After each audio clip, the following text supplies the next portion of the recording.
আমাদের প্রত্যেকেরই জানা আছে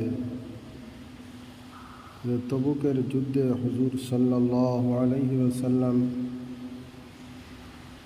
সাহাবা কেরাম রিদওয়ানুল্লাহি তাআলা আলাইহিম আজমাইনদের কাছে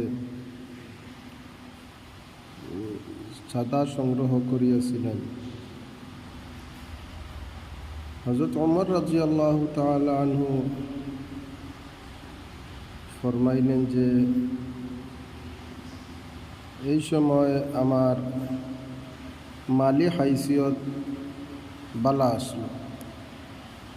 হযরত ওমর রাদিয়াল্লাহু তাআলা আনহু ফরমাইতরা যে আমি মনে মনে ভাবিলাম যে কোনো সময় তো নেক আমল গিয়া হযরত আবু বকর সিদ্দিক রাদিয়াল্লাহু তাআলা আনহু